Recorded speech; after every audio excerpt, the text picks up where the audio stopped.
Discours, les récits de révélation, préparer le monde à l'avènement de l'Antéchrist. Mesdames et messieurs, chers frères et sœurs en humanité, aujourd'hui, nous sommes réunis pour aborder un sujet qui, bien qu'il soit foncièrement spirituel, affecte profondément notre réalité terrestre.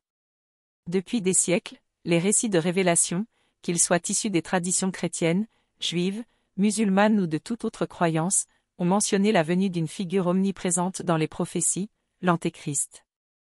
Cette figure controversée et mystérieuse a été l'objet de nombreuses interprétations et de peurs. Mais je vous demande de regarder au-delà de la peur et de comprendre, car c'est dans la compréhension qu'on trouve la préparation et le pouvoir. La nature de l'Antéchrist.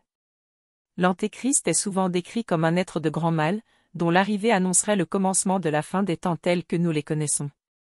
Mais, dans une perspective plus philosophique, peut-on ne pas voir l'Antéchrist comme une métaphore de nos propres ombres, de nos plus grandes peurs et de nos défis? Peut-être que cette figure n'est pas uniquement une entité physique mais une réflexion de nos luttes intérieures. En préparant le monde à l'Antéchrist, nous nous préparons également à affronter les côtés les plus sombres de nous-mêmes et de notre humanité. La signification des récits de révélation. Les récits de révélation, quelle que soit leur origine, ne servent pas uniquement à prophétiser des catastrophes et des destructions. Ils servent à nous enseigner, à nous avertir, parfois, à nous préparer.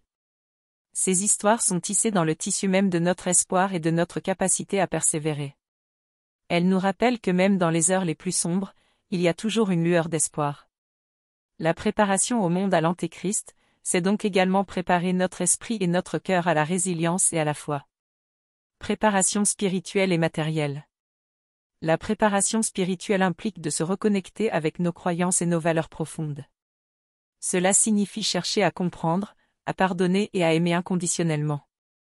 Mais la préparation n'est pas uniquement spirituelle, elle est également matérielle.